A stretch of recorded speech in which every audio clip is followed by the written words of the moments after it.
마가복음 6장 7절에서 13절까지의 말씀입니다. 마가복음 6장 7절에서 13절의 말씀입니다. 가져서는 62페이지에 있는 마가복음 6장 7절에서 13절 말씀입니다.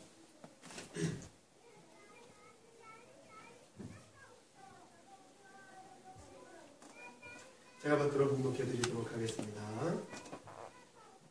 12제자를 부르사 둘씩 보내시며 더러운 귀신을 제어하는 권능을 주시고 명하시되 여행을 위하여 지팡이 위에는 양식이나 배낭이나 전대의 돈이나 아무것도 가지지 말며 신만 신고 두 벌 옷도 입지 말라 하시고 또 이르시되 어디서든지 누구의 집에 들어가거든 그곳을 떠나기까지 거기 유하라. 어느 곳에서든지 너희를 영접하지 아니하고 너희 말을 듣지도 아니하거든 거기서 나갈 때에 발 아래 먼지를 떨어버려 그들에게 증거를 삼으라 하시고 제자들이 나가서 회개하라 전파하고 많은 귀신을 쫓아내며 많은 병자에게 기름을 발라 고치더라. 아멘. 아멘. 우리 옆에 계신 분에게 이렇게 한번 인사하도록 하겠습니다. 우리가 원하는 한 가지 주님을 기쁘시게 하는 겁니다. 이렇게 인사를, 문장이 좀 길죠? 긴 만큼 눈을 오랫동안 바라보아야 할 것 같아요. 바라보시면서 우리가 원하는 한 가지 주님을 기쁘시게 해드리는 거 맞죠? 자, 인사하겠습니다. 시작요. 우리가 원하는 한 가지. 아니 너무 짧아요. 네. 네. 우리가 맞습니다. 우리가 원하는 한 가지는 주님을 기쁘시게 해드립니다. 또한 늘 제가 에베소서 말씀을 통해 강조하는 것처럼 우리가 주님을 알아가는 것, 주님을 배워가는 것, 또 그 주님을 배워감의 이상으로 그 주님을 믿어가는 것. 알아야 믿죠. 그렇죠? 분명히 그 주님을 온전히 우리가 발자취를 알고 깨달아가면서 우리에게 생기는 것, 아주 귀한 것, 바로 믿음이 점점 생기고 자라리라 믿습니다. 마치 아이들이 엄마 아빠의 사랑을 받고 때로는 우리 웃는 가족 식구들의 사랑을 받고 주변 사람들의 사랑을 받아 무럭무럭 자라는 것처럼 저와 여러분들은 하나님의 말씀과 그 사랑을 받아서 그렇죠. 또 이 주어진 한 주를 통하여서 여러분들의 신앙이 무럭무럭 자라는 어린이 버전으로 말씀드리니까 좋죠. 무럭무럭 자라는 그런 귀한 신앙. 또 오늘도 그래서 우리가 계속 마가복음을 통해서 제목 부르사 보내시며 라는 제목으로 주님께서 이 땅에 오셔서 행하여 주신 여러 일들 중에 이제 오늘 6장 7절에서 13절 말씀, 이 말씀을 우리가 보지만 여러분 항상 기억할 것은 그 전에 많은 일들을 절대 까먹으셔서는 안 됩니다. 그걸 알고 이 말씀을 계속해서 연이어 봐야만이 왜 예수님께서 이러한 일을 행하셨는지 말씀하셨는지, 또 제가 말씀 한 절 한 절을 이렇게 같이 말씀을 풀어서 나눌 때에 그래서 주님께서 이러한 과정 중에 우리에게 이렇게 말씀을 하셨구나, 이러한 12제자를 택하시고 그들을 보내셨구나 라는 것을 우리가 이해할 수 있습니다. 만약에 그렇지 않으면 이 말씀은 그냥 12제자를 부르신 것이고 그 사람들 보낸 것이고 이렇게 말씀을 3자 입장으로 봐서 그냥 끝낸다면 절대 이 말씀이 내 가슴속으로 들어올 수 없죠. 그런데 여러분들이 모든 문맥과 맥락을 다 이해하시고 이 말씀이 오늘도 나에게 주시는 말씀으로 여러분들이 받을 준비를 하고 계신다면 이 속에서도 여러분들 하나님이 주시는 귀한 캐릭마, 복음, 진리, 금은보화를 캐시리라 믿습니다. 말씀의 흐름이 계속 그래왔죠. 지난주 한 3주 전으로 한번 돌아가 볼까요? 예수님께서 제자들과 함께 풍랑이 있는 그 바다, 갈릴리 바다를 때로는 이제 믿음도 실망하셨지만 무사히 잘 건너왔습니다. 건너오셔서 가라사인에 있는 귀신을 고쳐주기도 하고 그 귀신을 만난 광인을 고쳐주시기도 하고 또 반대편에 있는 가버나움을 가셔서 거기서 야이로의 딸도 고쳐주시고 그 중간에서 혈루병이 있는 그러한 더불어 이 여자는 부정하다는 사람까지도 예수님이 고쳐주시고 그런 고침의 과정을 통해서 주님 우리도 만나주셔서 고쳐주시고, 주님이 가시는 그 곳마다 만나주셔서 그 주님을 만나는 모든 사람마다 여러분 회복이 있고 고침이 있었다는 사실입니다. 이걸 저 여러분들이 지식으로 알지 마시고, 때로는 여러분들이 삶에 지쳐 힘들어할 때에도 뭐 어느 상황이든지 항상 우리가 우리의 인생에 있어서의 육신이 괴롭고 힘들다면, 그리고 영적으로 좀 힘들어 있다면 항상 여러분들이 찾아갈 고향이 있다는 거예요. 늘 여러분들이 찾아갈 그 품이 있다는 겁니다. 거기가 어디냐? 바로 우리 주 예수 그리스도의 품이라는 사실. 예, 말씀은 이 영의 마음을 여시고 이 가슴을 여시고 여러분들이 받아들이셨으면 좋겠어요. 그렇게 고치시고 예수님께서 제자를 데리고 마지막으로 또 오늘 말씀 전에 가신 곳이 바로 제자들과 함께 예수님 자신의 고향으로 가셨다는 거예요. 그 고향은 나사렛이라는 곳이었죠. 네, 그곳에 가서 예수님은 참 많은 천대를 받으셨습니다. 인정을 못 받으셨어요. 회당에 가서 말씀을 증거하셨지만 사람들 놀라긴 했지만 그 놀람으로 끝났지 그것이 그들의 귀에서 마음으로 오지 않아서 그 예수를 하나님의 아들로 영접하지 않았습니다. 저가 누구냐? 내가 저들의 가족도 알고 엄마 아빠도 다 알고 있는데 저렇게 저는 무슨 일이냐라고 하면서 참 놀라는 했어요. 왜냐하면 그들도 그 말씀을 다 알고 있었기 때문에. 그런데 거기까지였습니다. 제자들 그러한 모습을 봤습니다. 때로는 예수님이 다니시면서 엄청나게 큰 일들, 심지어는 야이로의 딸이 죽었다고 합니다. 그럼에도 불구하고 그 죽은 딸을 예수님께서 살려주셨습니다. 잠자는 두다 하면서 이 딸을 살려주셨다는 말이죠. 그러한 기적을 누가 봤습니까? 가장 가까이 있는 제자들이 봤다는 거예요. 눈으로 직접 목도하였습니다. 그럴 때도 있었는 반면에 아니 그 능력 많으신 예수님께서 자기의 고향에서는 인정받지 못하고 배척당했다. 사람들이 그 배척을 보면서 예수님 스스로 절망에 빠지도록 사람들이 유도했다라는 것입니다. 그런 모습의 예수님을 바라보면서 제자들의 마음은 어땠을까요? 그렇게 편치는 않았을 겁니다. 아마도 아직까지 마가복음 6장에 와 있는 이 제자들의 모습들은 온전치 않은 모습입니다. 이 제자들이 사실 복음서의 말씀을 보면서의 이 제자들의 모습은 온전치 않아요. 이 제자들이 언제 온전함으로 사역을 감당하냐면 그래도 사도행전에 있는 성령을 충만받고 나서는 그 제자들의 맡은 사명을 감당합니다. 근데 그때는 이미 육신으로 계신 예수님은 계시지 않을 때이죠. 지금 이 제자들의 모습은 그렇게 온전한 훈련된 자, 그리고 주를 위하여서 온전한 헌신된 자가 아니라는 거예요. 그러니까 우리가 이 말씀을 보면서 우리도 역시 마찬가지죠. 처음에 주님이 우리를 불러주셨을 때에 처음 불러주신 그때부터 내가 뭔가 온전한 주님의 사람으로 모든 세상을 다 싸워 이길 것 같은 모습, 신앙이 어쩌면 우리 마음속에 불끈불끈 솟아날지 모르지만 그게 전부가 아니에요. 그러니까 그런 마음을 가지고 나갔다가 엄청나게 깨지고 돌아오시는 분들, 내가 이게 너무나도 약하고 부족하고 를 깨달은 분도 있고 실망과 좌절과 낙심에 빠지는 사람들도 있고, 여러분 그런 모습들이 바로 제자들의 모습이었습니다.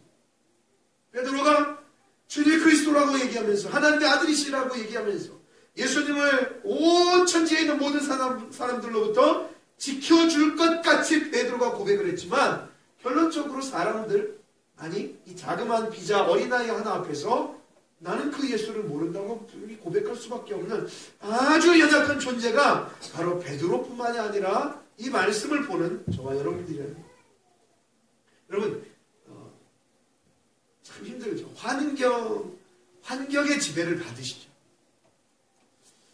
저도 이렇게 살아가면서 제발 내가 환경을 지배했으면 좋겠다라는 생각을 갖습니다.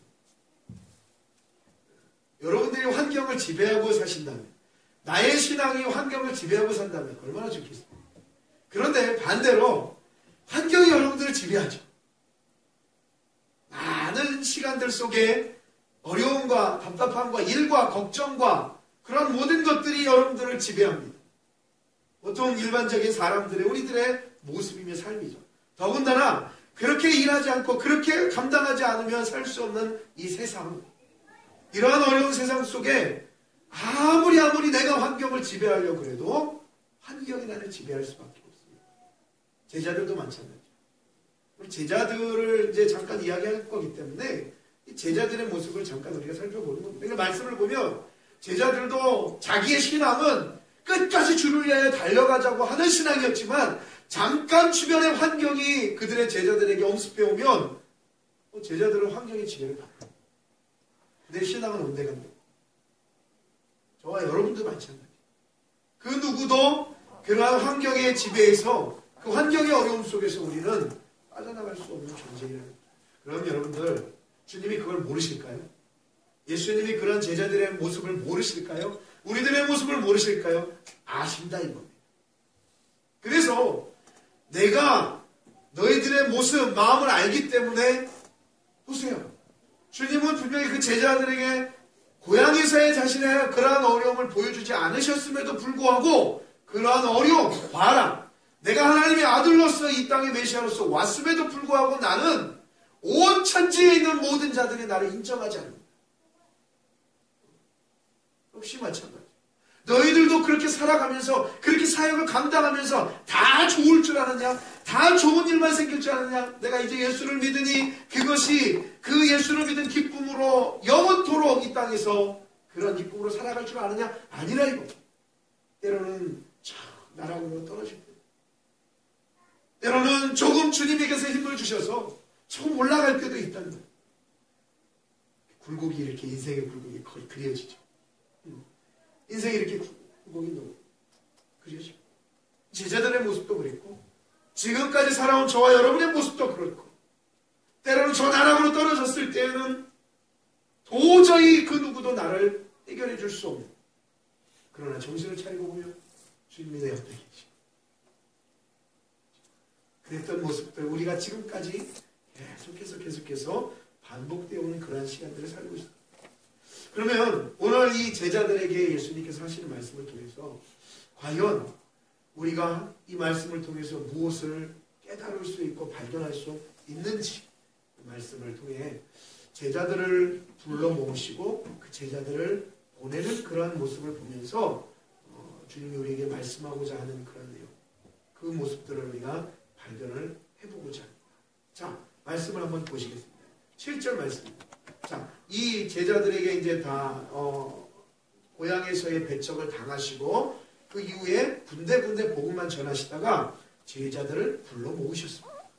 7절 12제자를 부르사 둘씩 보내시며 더러운 귀신을 제어하는 권능을 주시고라고 말씀을 합니다.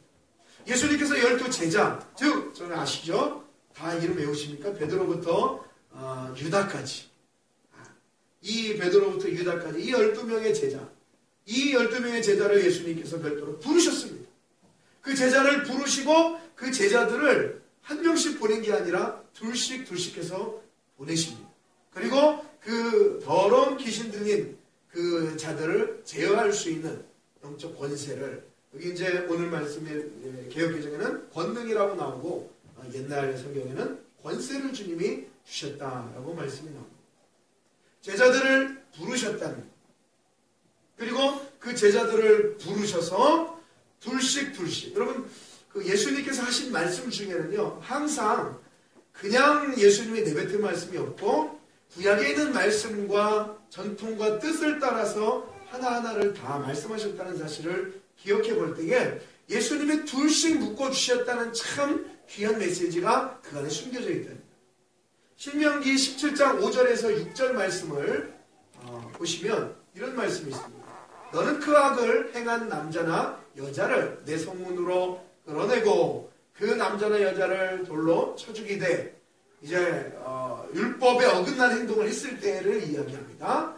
자, 그때 죽일 자를 두 사람이나 세 사람의 증언으로 죽일 거예요. 두 사람이나 세 사람의 증언으로 죽이라고 이야기하고 말씀하고 있는 거예요. 그러니까 한 사람은 아니라는 거죠. 이런 율법의 뜻을 따라 전통의 뜻을 따라서 예수님도 지금 제자들이 나아가서 복음을 전하지만 그 단순한 복음이 아니라는 거죠. 지금 생명을 전하고 있는 겁니다. 근데 구약에도 두세 사람의 증언이 있어야만이 온전한 그 사람들에게 벌에 대한 책임을 물을 수 있었다는 것이죠. 그러니까 지금 제자들을 둘씩 또는 셋씩 이렇게 이제 만드셔서 보내는 과정도 지금 사람들에게 복음이 증거되는 그 과정을 온전하게 예수님께서 증거 삼아 주시기 위해서 둘씩을 보낸 것입니다. 고린도후서 13장 1절 말씀에도 하나 더 나오죠. 항상 이렇게 나옵니다. 내가 이제 3번 너희에게 가리니 두세 증인의 입으로 말마다 확정하리라 라는 말씀이 나와요. 그렇게 보면 아무튼 2명부터 시작이 돼요. 주님께서 그룹을 만들어주시는 이유가 있죠. 그리고 마태복음 18장 20절 말씀도 한번 보십시오. 여러분 잘 아시는 말씀이죠. 두세 사람이 내 이름으로 모인 곳에는 나도 그들 중에 있겠다라고 얘기합니다. 여러분 그래서 이걸 잘못 악용하는 사람들이 있죠. 여러분은 여호와 증인이나 이단들 다닐 때 혼자 다니는 거 봤습니까? 같이 다니는 둘이. 그러니까 그들도 말씀을 본다는 말입니다.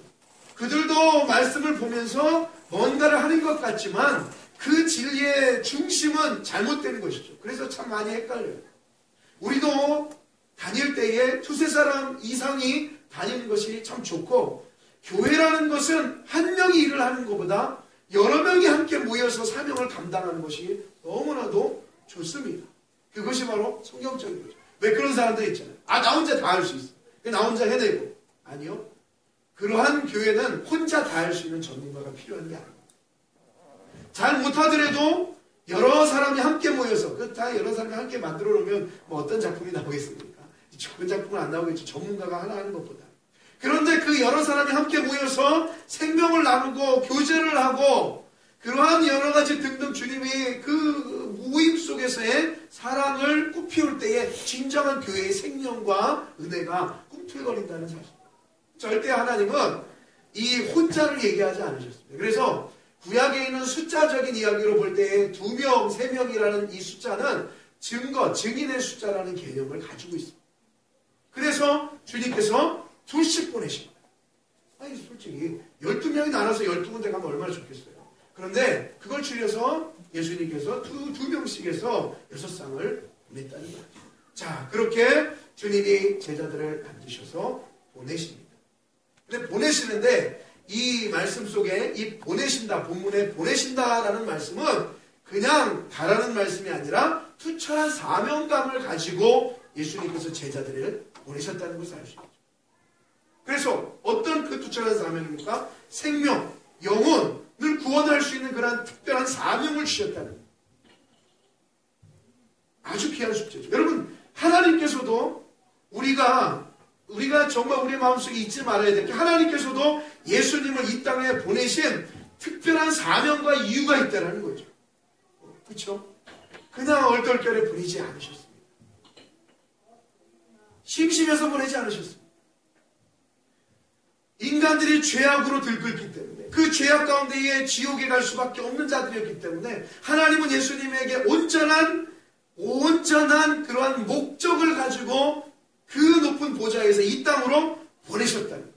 자꾸 보내는 겁니다.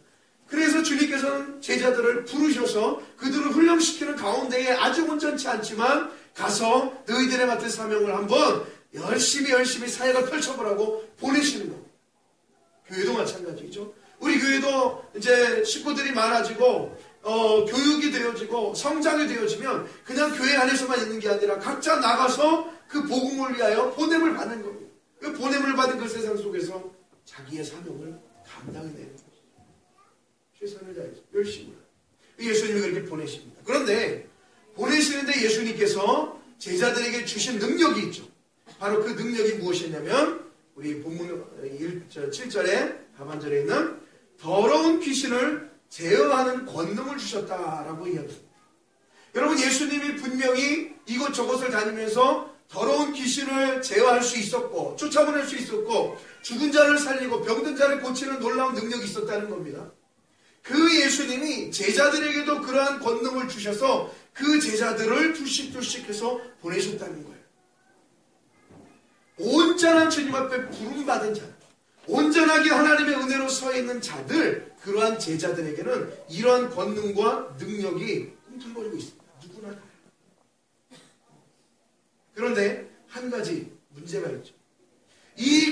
제어할 수 있는 능력, 이 세상에서 하나님의 뜻대로 살아갈 수 있고 사람들을 건져낼 수 있는 능력은요, 그냥 아무렇게나 막 주어지는 것이 아니라는 사실. 어떤 자요? 주님께 부름을 받은 자. 온전한 주님의 꿀림 가운데에 그분을 만난 자, 그분과 함께하는 자, 아직 부족하지만 그분과 함께하고자 하는 자, 그분과 함께 인생을 살고자 하는 분들에게, 그러한 성도들에게, 그러한 제자들에게 주님은 어떤 은혜를 주시느냐? 세상에 있는 모든 더러운 귀신을 제어할 수 있는 권능을 주신다는 사실. 네, 많이 약해진 부분들이 있어요. 연약해진 부분들이 있어요. 그러니까 우리가 어떻게 보면 교회를 다니면서 육적인 문제만 자꾸 해결하려고 하는 것이 아니라, 우리는 이 교회가 세워지신 이유는 영적인 문제까지도 해결 안 받고 터치 안 받고 사실 더 중요한 것이다. 우리 교회도 항상 조심해야 하지만 어느 교회마다 영적인 문제보다는 육적인 즐거움과 육적인 문제만 가지고 말하는 교회들이 더 많이 있는 것 같다는 겁니다. 좋을 수는 있겠죠. 즐거울 수는 있겠죠. 그러나 저와 여러분들은 그 육적인 뿐만이 아니라 주님이 주신 정말 더러운 귀신을 제어할 수 있는 능력, 그것을 제자들에게 주셨다면 여러분 우리에게도 주실 수 있다. 다만 그 제어하는 능력과 권세를 우리는 바르게 알아야 됩니다. 바르게 말씀을 듣고 바르게 우리가 이 무기를 가지고 사용하는 데 필요합니다. 여러분, 죄라는 게 세상에 들어오면 육신의 생각으로 먼저 죄가 들어오는 게 아니라 우리의 생각과 우리의 마음에서 먼저 죄의 생각이 들어오는 거죠. 그리고 그것을 행하게 되는 거죠. 그러니까 사실상 우리는 육신으로 이곳에 있는 것 같지만 우리는 사실은 영적인 문제를 가지고 이곳에 있는 존재라는 거죠. 교회라는 거죠. 에베소서 6장 12절 말씀을 한번 보십시오. 거기서 이렇게 말씀을 해주고 있어요. 우리의 씨름은, 우리의 싸움은 혈과 육을 상대하는 것이 아니오라고 말씀합니다.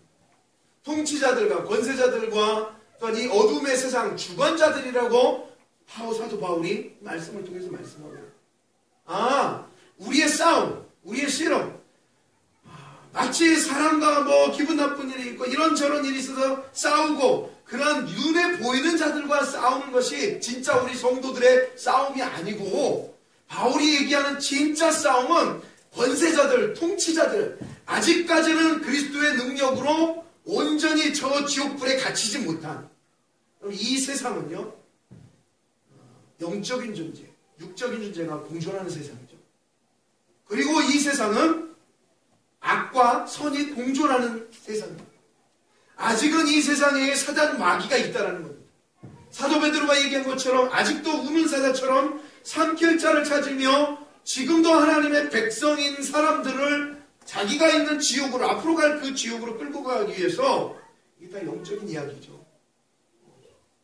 여전히 그들은 호시탐탐 하나님의 세상에 아직까지 주를 믿지 않는 사람들은 물론이고, 그런데 그러한 영적인 권세를 그렇게 세상에는 사단 마귀들이 하나님의 백성마저도 물불을 가리지 않고 집어삼키려고 하는데, 여러분, 주님께서 우리에게 주신 이 더러운 귀신을 제어하는 능력과 권세를 받지 않으면 어떻게 되겠습니까?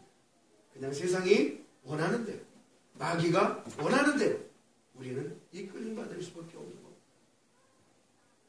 때로는 이렇게 넘어질 수도 있지만, 여러분, 우리가 자꾸 주님 앞에 부르짖어서 기도하면서 말씀을 보면서 그러한 제어할 수 있는 능력을 구하는 겁니다. 이 능력이 온전히 있지 않은 자들이 흉내를 내다가 당한 자들이 있어요. 사도행전 19장 16절 말씀에 보면 제사장 스게와의 아들, 7 아들들이 있습니다. 이 이야기의 요지는 그렇습니다. 바울이 막 귀신을 쫓아내고 능력을 행하고 막 이런 모습들을 다 본 겁니다. 이 예수님의 제자들이 그런 능력들을, 진짜 귀신들을 제어하는 능력들을 다 본 겁니다. 근데 이 제사장의 아들들이 야, 나도 해보자, 그냥 나도 해보자 라고 하고 귀신들과 맞섰다가 귀신들에게 다 당하게 됩니다. 야, 내가 예수도 알고 바울도 알겠다. 근데 니네는 뭐냐 이거지 도대체. 어떻게 보면 그렇습니다. 우리가 신앙생활하면서 우리 주님의 자녀요, 하나님의 백성이라고 하지만 살면서의 모습을 보면 다 하나님의 백성이요, 주의 자녀라는 말이 꼭 껍데기일 것만 같은 모습들이 우리 속에 있다는 거죠. 나중에 야, 내가 바울도 알고 예수님도 알고 또 정말 이 땅에서 신앙을 지키면서 죽어간 많은 사람들도 예수를 위하여서 자기 인생을 드린 사람들도 내가 알겠다. 근데 니네는 뭐냐? 저한테도 그렇게 주를 위하여 감당하는 그런 종들도 다 내가 보았다. 근데 너는 뭐냐라고 저한테 물으신다. 저와 여러분에게 이 말씀을 모르신다. 과연 우리가 그러한 이 땅에서의 귀신이 공존하고 여전히 우리를 어렵게 힘들게 만드는 우리로 하여금 온전히 예배 자리에 하나님 앞으로 나오지 못하게 하는 그러한 세상 속에서 여러분들 이런 영적 전투에서 우리가 어떻게 하겠습니까? 주님은 우리에게 그러한 은혜와 능력을 반드시 주셨습니다. 그리고 그 말씀이 오늘날에는 이렇게 성경을 통해서 우리에게 가르치고 있습니다. 안 주셨는데요 라고 얘기하시면 절대 안 되죠. 기회를 주셨습니다. 이 땅에 있을 때에 우리가 이렇게 살아있을 때에 하나님 우리에게 기회를 주셔서 주님을 만나고 주의 백성으로 부르심을 받고 훈련을 하다가 보내심을 받고 그러니까 저와 여러분들은 다 각자 틀리겠죠. 지금 주님 앞에 부르심을 받는 과정 중에 계신 분도 계십니다. 이제는 주님 앞에 보내심을 통하여서 이제 부르심을 받고 반대로 보내심을 받는 단계에 계신 분들 계실 겁니다. 이제 능력을 받는 분도 계실 겁니다. 아, 이게 영적인 싸움이구나. 우리의 씨름은 혈과 육이 아니구나. 그것을 깨닫고 영적인 무장을 하는 과정에 계신 분도 계실 겁니다. 여러분, 환경이 우리를 지배하기 위해서는 안 됩니다. 그러면 세상에 살아남을 사람이 없죠. 내 스스로도 잘 모르겠지만 우리도 어쩔 때 성령이 우리를 통하여 도우심으로 우리도 때로는 환경의 지배를 받고 괴로워하고 고통스러워하지만 여러분 저 지나오고 나면 그런 것 같아요. 아, 그때 내가 힘들고 어려웠지만 그 환경을 하나님의 나를 그 가운데 위에 온전히 지배당하지 않도록 도와주셨구나라는 것을 깨달을 때가 있습니다. 아, 왜요? 우리는 이렇게 제자들도 제자들만 보낸 것으로 끝나는 것이 아닌 주님이 그 제자들에게 권세를 주신 이유처럼 하나님이 우리를 이 땅에 보내셔서 하나님의 백성으로 만드시고 우리에게 이 세상에서 살아나갈 수 있는 힘, 능력, 권능을 분명히 주셨다는 것. 그거에 대한 첫 번째 능력이 뭐죠? 바로 말씀의 능력. 말씀을 보면 또 기도하라고도 나오네요. 기도의 능력. 꼭 예배 시간만 아니더라도 사랑하는 우리 성도님들, 우리 좀 아무 때나 오셔서 예배 시간을 못 맞추면 평일날에도 마찬가지죠. 예배 시간을 못 맞추면 아무 때나 나와서 여기 기도하셔도 돼요. 한번 여쭤봐도 될까요? 한번 목 놓아서 주님의 이름을 불러보신 적이 언제인지 기억나십니까? 저는 참 신학교 다닐 때 훈련을 받으면서 저도 많이 그렇게 받고 참 사역을 하면서도 이렇게 불러보면서 기도하면서 저도 그런 과정을 겪으면서 사역을 하고 있지만 굳이 생각하자면 참 오래된 것 같습니다. 정말 내 목청에 목숨을 걸고 이 소위 말하는 목이 찢어라져라는 그러한 생각을 가지고 주님의 이름을 불러본 적이 그동안도 불렀겠지만 그렇게 불렀던 내 과거를 돌아보니까 너무나도 긴 세월 동안 내가 그 주님을 그렇게 불러보지 못했던. 근데 또 뒤돌아보면 그 주님을 부른 적이 있다는 겁니다. 근데 그 주님을 부른 때에 그 타이밍을 보니까 다 어떤 때였냐면 나 어렵게 만드셨을 때였어요. 나 힘들게 만드셨을 때였어요. 아하. 주님이 왜 우리의 인생 속에 평탄한 길만 허락하지 않으실까? 권능은 주시고 능력을 주시면서 왜 그렇게 인생 쉽게 안 만들어 주셨을까? 아하. 우리의 삶이 힘들 때에 다시 주님을 부를 수 있고 여러분 지금 삶이 힘들다면 다른 데서 뭐 찾지 마시고 주님 앞에 나와서 그냥 목 놓아서 그냥 주님의 이름을 불러보면 그 주님이 살아계신 주님이 속삭여 주실 거야. 거기서 안 되면 저 고속도로 아무도 없는 데서 차 운전하고 가다가도 쫙 하면서 그냥 한번 그냥 아버지 하면서 한번 불어볼 수 있는 거야. 사람들 욕할 때는 소리 잘 지릅니다. 너희 확 그냥 오늘 죽어봐! 뭐 이러면서는 잘 합니다. 그런데 언제부턴가 우리 그리스도인들이 예수의 이름을 부르는 데는 너무나도 목을 아끼는. 저도 사실은 목이 이렇지가 않았거든요. 제가 이제 설교를 하다 보니까 조금 조절하느라 그렇지, 제가 부교역자로 있을 때에는요, 목이 항상 할렐루야 여러분 안녕하세요. 이 젊은 사람이 이렇게 하고 다녔거든요. 뭐 그거 자랑하려고 그런 말씀 드린 게 아니라 항상 그렇게 배웠거든요. 그렇게 기도하고 그렇게 하면서 그 목이 중요한 게 아니라 내가 주님을 그렇게 목 놓아 부르다 보니까는 그렇게 목이 그러고 있더라는 겁니다. 그런데 다 목이 좋아요. 깨끗해졌어요. 저도 이 말씀을 보면서 과연 주님이 우리에게 능력을 주셨다고 말씀하는데 왜 그 능력이 다 우리는 어디로 가버리고 다 그냥 힘든 그냥 세상에서 다 그냥 내 가족이 우상이, 내 돈이 우상이, 어쩌면 목사는 교회의 껍데기가 우상이 되고 그렇게 되버린 거예요. 주님은 우리에게 그러한 눈에 보이는 것을 성경을 말씀하고 있지 않으시죠?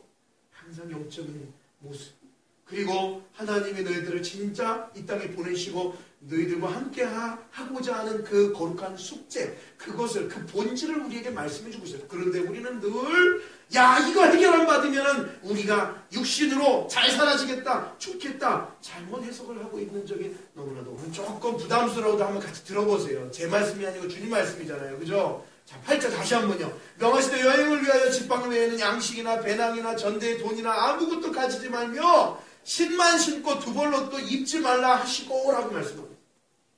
자, 명하시되 여행을 할 때 그 여행은 원어로 호도스라 그래서 웨이, 길을 얘기합니다. 길. 너희들이 길을 떠날 때, 이 땅에 왔을 때에 제자들에게 이 복음을 가지고 너희들이 나아가서 길을 거니를 때에 너희들이 진짜 필요한 게 뭐냐면 지팡이가 필요하고 너희들이 신을 신만 필요하다 이겁니다. 그런데 거기에다가 너희들이 나가서 뭘 하겠다고 양식도 챙기고 돈도 챙기고 돈주머니도 챙겨가지고 너희들이 한다면 무엇에 집중을 못하느냐? 하나님의 복음에 집중을 못한다. 여러분 오해하지 마셔야 돼요. 이 땅에 살면서 돈도 필요 없고 뭐 아무것도 하지 말라는 얘기냐? 그런 말이 아니라 이제 그런 말은 제가 안 드려도 여러분들 괜찮겠죠?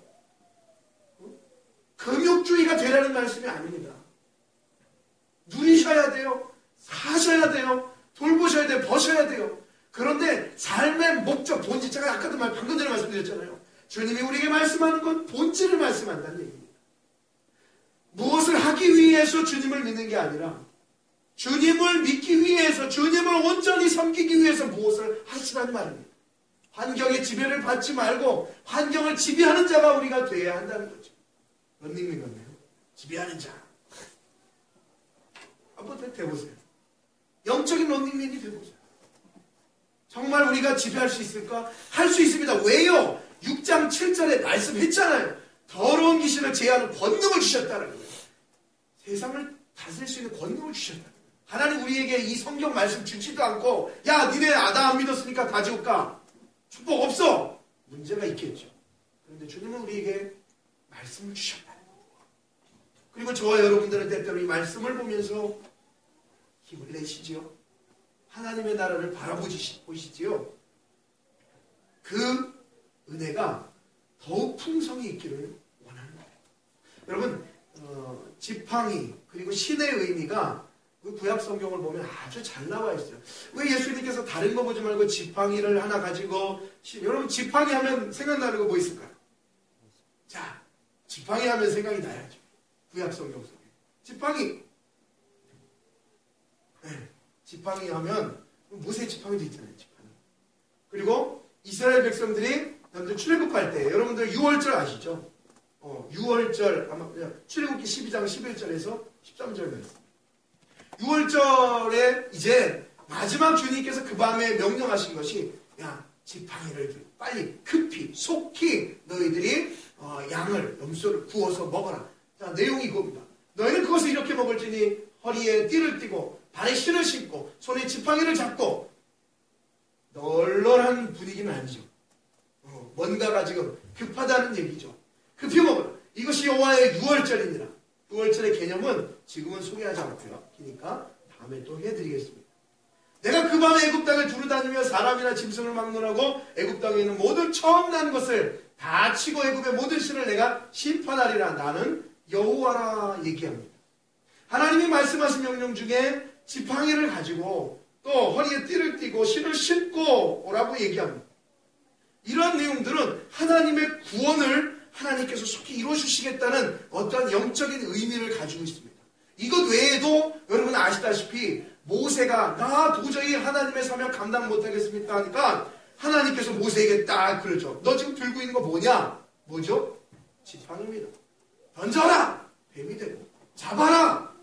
다시 지팡이가 되고. 무슨 내용이에요? 너 인생, 네 앞길 너 혼자 한다고 생각하지 말아라. 이거. 여러분 영적인 지팡이라는 얘기예요. 영적인 지팡이가 그런 얘기예요. 너의 인생, 너의 삶 내가 이끌어 줄 테니까 너 혼자 산다고 생각하지 말아라. 니네들이 나아가서 복음을 전하는 길, 웨이, 여행을 한다고 생각하지만 그거는 너 혼자 걷는다고 생각하지 말라. 그의 지팡이가 너의 길을 인도해 주실 거죠. 그런데 신을 하나 얘기하고 있단 말입니다. 신. 근데 오늘 본문에도 신을 신고 두번으로 때 잊지 말라고 그랬어요. 신은 여러분 생각해 보세요. 누가 신는 겁니까? 내가 신는 거죠. 걷고자 하는 사람들이 신는 겁니다. 지팡이는 하나님의 능력으로 보여주고 지팡이를 통해서 하나님. 그래서 모세가 가면서도 다 지팡이를 통해서 역사가 일어나죠. 그런데 이스라엘 백성들이 발걸음에 신을 신고 광야에 40년을 지냈단 말입니다. 그런데 성경을 보니까 그 광야의 40년 동안에 이스라엘 백성들이 신었던 그 신발이 달질 않았다고 얘기합니다. 40년 동안 신을 수 있었던 신발. 오늘날 같이 무슨 가죽도 아니고 하나님이 하시는 거죠. 근데 그걸 누가 신고 갔다는 말입니까? 이스라엘 백성들이 신고 갔다는 거예요. 그래서 예수님이 그 의미를 담아서 말씀합니다. 지팡이를 가지고 신을 신때 나머지 물질의 것은 누가? 내가 책임져 줄 테니까. 내가 붙들 테니까. 내가 지팡이를 인도할 테니까 너 내 지팡이 그거 갖고 나 신 신고 따라오라 이 얘기. 따라오. 그러면 내가 너희들에게를 인도하여 줄 것이다 라는 말씀입니다. 근데 사람들이 그래요. 아휴 그러면 그거 어떻게 믿어요? 그걸 뭘 다 하지도 말고 주님이 인도해 주신다면서요. 근데 왜 안 해주세요? 이 얘기는 질문은 너무나도 잘하는데 자기는 과연 그 지팡이를 붙들고 신을 신었는지는 고민을 안 해요. 그것이 돼야 주님이 인생을 책임지신다고 말씀하는데도 불구하고 네 돈, 네 전대, 네 배낭이 너를 책임지지 않고 지팡이와 너의 신을 온전히 믿음으로 취한 자에게 내가 책임져 준다고 말씀함에도 불구하고 우리는 그 부분을 생각지 않아요. 그리고 일어난 현상과 아픔만 괴로움만 이야기할 때가 있답니다. 자, 그 부분을 우리가 기억하겠습니다. 사랑하는 우리 운동교회 가족들은요. 하나님 제자들에게 말씀하신 영적인 지팡이 그리고 여러분들의 발걸음 이것을 온전히 이 말씀을 의지하고 또한 하나님께 향하여 이 믿음의 지팡이와 또한 여러분들의 영적인 이 발걸음이 하나님께 있어야 함을 기억하시기 바랍니다. 제자들이 그렇게 받은 거예요. 생각해 보십시오. 그렇게 제자들이 받고 나아가서 예수님의 명령을 받고 나아가서 귀신 들린 자에게 기도를 했는데 만약에 못 고쳐졌어요. 얼마나 창피한 일이에요. 뭐야 이게. 뭔가가 안 맞잖아요. 그런데 그렇게 온전하게 받은 자들이 나아가서 이렇게 얘기합니다. 12절 말씀해 보니까 제자들이 나아가서 회개하라 전파하고 많은 귀신을 쫓아내며 많은 병자에게 기름을 발라 고치더라 라고 이야기하더라고요. 아 그렇구나. 이건 절대 뻥이 아니구나. 이건 거짓말이 아니구나. 우리가 현상만 가지고 따라갈 문제가 아니라 주님과의 영적인 이 지팡이와 이 신앙과 또 이 걸음에 이 내가 주를 향하고 있는 이 발걸음이 온전한지를 항상 점검하고 체크하고 우리가 말씀을 붙들고 나간다면 정말 우리는 어떤 자들입니까? 영적인 자들. 세상이 감당치 못한 정말 더러운 기질, 마귀를 제어할 수 있는 그러한 능력이 우리에게 있구나라는 것을 경험하게 될 것이라는 겁니다. 자, 말씀을 이제 거의 마무리하면서 맞아보죠. 자, 6장 10절입니다. 또 이르시되, 제자에게 한 번 더 말씀하는 거죠. 또 이르시되 어디서든지 누구의 집에 들어가거든 그곳을 떠나기까지 거기 유의하라. 이거는 이제 제자들의 삶의 지혜입니다. 떠나기까지 거기에 유하라 라고 얘기하는 거예요. 어디서든지 누구의 집이든지. 여러분 이제 11절에도 나오지만 10절에서 얘기는 어디든지 누구의 집이든지 라는 얘기는 무슨 얘기냐면요, 헌신을 얘기합니다. 헌신을 이야기하는 거예요. 무슨 얘기냐면 어디든지 누구든지라는 말씀 속에는 헬라인 집이나 이방인 집이나, 헬라인 이방인 집이나 유대인의 이스라엘 백성들의 집이나 마찬가지, 어디든지 마찬가지라는 거예요. 그러니까 당시에 이방인들은 개로 여겼어요. 아예 별 필요 없어, 전애들은. 그리고 유대인의 이 그룹에 있는 사람들은 하나님의 백성들을 여겼다는 겁니다. 근데 예수님이 원하셨던 것은 차별하지 말라 이거예요. 어딜 가든지, 그게 누구든지, 어느 입장에 있든지, 이방이든지 유대인이든지 다 그 집에 들어가면 너희들이 나오기까지 거기 포기하지 말고 거기에 유하라는 얘기예요. 복음을 가진 자의 사명이겠죠. 그렇죠? 헌신입니다. 그리고 11절에 보니까 이렇게 얘기해요. 어느 곳에서든지 너희를 영접하지 아니하고 너희 말을 듣지도 아니하거든 거기서 나갈 때에 발 아래, 이거 좀 무서운 말씀이죠. 발 아래 먼지를 떨어버려 그들에게 증거를 삼으라 라고 이야기합니다. 여러분, 예수님은 모든 이가 구원을 받기를 원하는 마음이 주님의 마음이지만 그렇다고 봐주지는 않습니다. 예수 믿은 자와 안 믿은 자의 여러분들 이 심판은요, 이것은 봐주기가 없다는 거예요. 그래서 어느 곳에든지 너희를 영접지 아니하고, 자, 제가 말씀드렸죠. 10절에 어디서든지 누구 집에, 그리고 6장 11절에 어느 곳에서든지 너희를 영접지 아니하고 발 아래 먼지를 떨어버리라. 자, 저를 한번 보세요.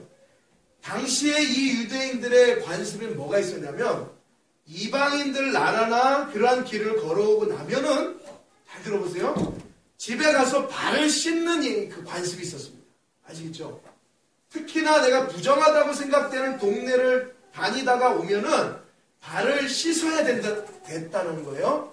그러면 반대로 생각해 보십시오. 유대인의 집에 왔다 가면 발을 씻어도 돼요, 안 돼요? 상관없다, 내가 안 씻어도.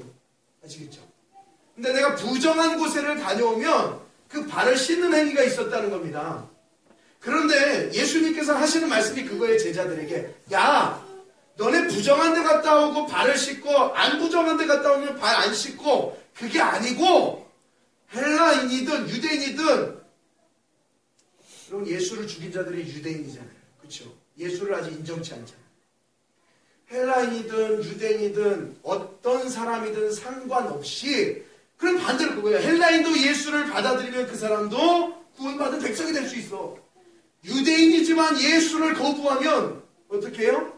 강력하게 구원을 받겠다고 믿고 있는 그들도 예수를 영접지 아니하면 어떻게 해요? 못 받을 수 있다니까? 그걸 예수님께서 그런 유대인들도 만약에 너희들을 영접지 아니하면 그렇게 잘난 척하는 유대인까지도 어떻게 하라는 얘기예요? 들어와서 뭐 씻으라는, 발 씻어버리라는 얘기입니다. 예수님의 강력한 구원의 의지가 나타나는 게 뭐냐면 누구라고 구원하고 누구라고 구원 안 하고, 그게 아니라는 거죠. 만약에 여러분 생각해 보십시오. 그러니까 예수님께서 이 말 한마디 한마디 속에서도 얼마나 귀한 모든 이들을 위한 그 구원의 은총과 메시지가 담겨져 있는 거죠. 만약에 진짜 유대인만 구원하기 위해서 오셨다면, 어떠한 일부의 목적된 그룹만 위해서 오셨다면, 여러분 이방인격이 되는 우리는요, 그 은혜를 누릴 수조차도 없고 그 권세를 가질 조차도 없는 자들이었습니다. 그런데 주님은 그걸 다 파기시켜버려요. 헬라인이지만 너희들을 영접하잖아? 그러면 그 사람에게도 구원이 있다 얘들아. 제자들. 그러니까 어디에도 갈아야 돼. 이곳저곳 거기가 이방인이든 유대인이든 어디든지 복음을 들고 가라니. 그러나 너희들이 그토록 외치고 있는 유대인이라 할지라도 거기에 너희들을 영접하지 않으면, 복음을 들고 있는 너희들을 영접하지 않으면 그곳에서 그들을 온전히 제하여 버리겠다는 하나님의 뜻이 말씀 속에 담겨져 있다. 그렇게 복음을 들고 제자들이 나가서 회개하라, 복음을 전합니다. 많은 귀신들이 쫓아냅니다. 당연하죠. 왜요? 여러분 앞전에 봤잖아요. 예수님이 가는 곳마다 귀신들이 쫓아나갔단 말입니다. 그 예수님을 만나는 사람마다 온전한 사람으로 바뀌었단 말입니다. 그 예수님이 온전하게 이들에게 권능을 주셨다는 겁니다. 그 권능을 받은 제자들은 그렇게 사명을 감당하는데, 자, 마지막으로 6장 13절 말씀을 보십시오. 참 그 중요한 메시지가 나옵니다. 많은 귀신을 쫓아내며 많은 병자에게 기름을 발라 고치더라 라고 얘기해요. 여러분, 예수님이 직접 병든 자를 만나고 귀신 들린 자를 만났을 때에 행하셨던 행동과 제자들이 하는 행동 중에 다른 행동이 있습니다. 그게 뭐냐면, 예수님은 직접 병든 자를 만나주시고 고쳐주시는 행동이 전부인데, 제자들은 그 중간에 병자에게 뭐를 했다고요? 기름을 발랐다는 얘기예요. 재미나죠? 이게 바로 무슨 말씀이냐? 여러분, 성경에서 기름은요, 특별한 목적을 가지고 있는 기름에 대한 이야기 아닌 이상은 영적으로 흘러가면서 나오는 이 기름에 대한 부분은 다 누굴 얘기하냐면 그리스도를 얘기합니다. 그래서 그리스도라는 말이 의미가 무슨 뜻이죠? 기름을 부음 받은 자라는 뜻이죠. 예수 그리스도를 이야기한다는 겁니다. 그러니까 너희들이 예수께 권능을 받았어요. 그 예수께 권능을 받은 표시로 병자에게, 귀신 들린 자에게 기름을 바른다는 얘기는 본인의 제자들의 능력으로 이 자들이 고쳐진 것이 아닙니다. 바로 기름을 바른다는 얘기는 그 예수 그리스도의 능력으로 너희들이 고침을 받는다. 이 얘기는 구원을 받는다, 생명을 받는다라는 의미를 가지고 있다는 겁니다. 그러니까 우리가 이 땅에 살면서 그렇죠. 우리 예수의 제자들입니다. 저와 여러분들이 하나님의 사람들입니다. 그렇다면 그 하나님의 사람들의 자격을 가진다로서 예수 그리스도의 기름, 그 기름. 그런데 여러분들 마태복음에 보시면 기름하면 또 생각나는 내용들이 있잖아요. 그게 뭐죠? 슬기로운 5처녀와 미련한 5처녀. 같이 등은 있었지만 5처녀는 무엇을 준비했는데? 기름을 준비했는데. 5처녀는 뭘 준비 못했어요? 기름은 준비 못했어요. 신랑이 곧 올지도 몰라요. 아니 곧 온대요. 밤늦게. 그러니까는 기름이 있는 자들은 라이터가 아니죠. 뭘로 했을까요? 착 해가지고 성령으로 이렇게 해서 불을 붙였어요. 그래가지고 신랑을 기다리는 거예요. 근데 기름이 없는 자들은 어떻게 되는 거예요? 기름을 5처녀한테 빌려달라고 한 거예요. 좀만 꺼달라. 그러니까 이 5처녀가 그러는 거예요. 아, 됐고 가서 사와. 그러니까 이 5처녀가 기름 준비하는데 5처녀가 빨리 가서 사오려고 뛰어간 거예요. 어디로? SOL 주유소 간 거예요. 간 사이에 누가 왔냐면 예수님이 오신 거예요. 우리 청라 안에는 주유소가 없잖아요. 그럼 기름 떨어져 봐요. 저기까지 가서 서구까지 가야 돼요. 거기서 기름 넣어야 돼요. 기름이 없대요. 갔다 오세요. 그러면 얼마나 걸리겠어요, 시간이? 걸어서 가면 1시간은 걸릴 거 아니에요. 그죠? 그 사이에 예수님이 와버리신 거예요.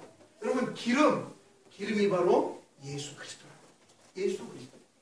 내가 너희와 함께 할 테니, 내가 너희와 동행할 테니, 담대하게 그 능력으로, 내가 너희와 함께 한다는 능력, 그것이 지팡이가 되고, 너희들의 신이 되고, 그것을 가지고 너희들이 함께 한다는, 내가 너와 함께 한다는 그 영적인 신앙의 고백을 가지고 이 땅에서 살면, 어떻게 해요? 나중에 신랑 되신 예수가 우리로 올 때, 우리는 그 예수의 기름을 활짝 펴서 주님을 만나게 된다.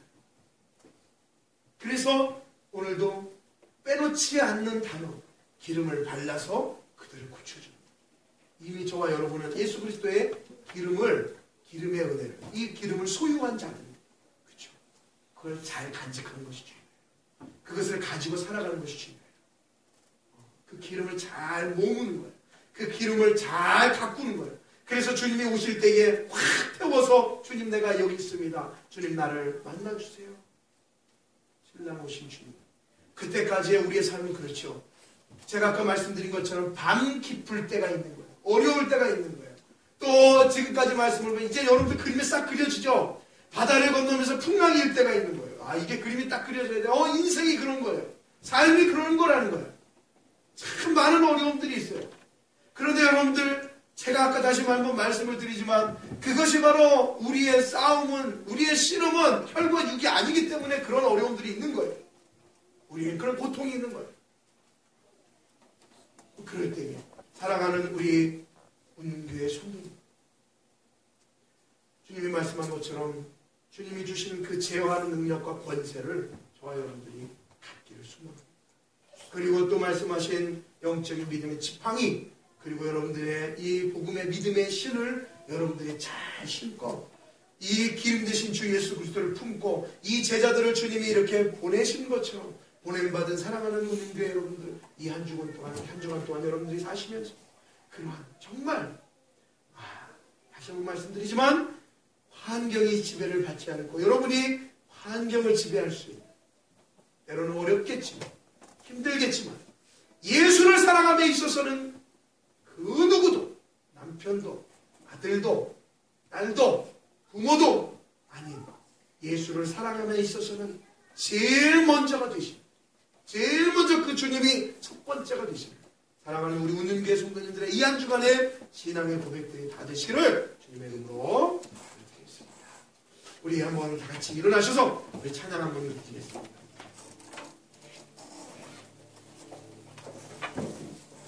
이 찬양은 좀 오래된 찬양이에요. 그래서 조금 모르실 수도 있지만 천천히 아주 쉽습니다. 보기요. 그래서 악보를 보시고 그리고 가사를 생각해 보시고, 가사가 여러분과 제가 딱 맞는 가사예요. 어느 날 주님이 다가온 주님, 그 어느 날 다가온 주님의 이름을 우리는 알 수 없었어요. 그렇죠? 부를 수 없었어요. 그런데 그걸 느껴요. 조금씩 느껴요. 그리고 그 주님을 쳐다볼 수 없었지만, 바라볼 수 없었지만 조금씩 주를 향한 나의 마음이 커져가는 거예요. 그래서 우리는 고백하는 거예요. 오늘도 찾아온 주님의 그 이름을 우리는 불러보는 거죠. 우리를 부르신 그 예수를 우리는 다정히 기억해보는 거예요. 그 주님이 주신 그 은혜의 손길,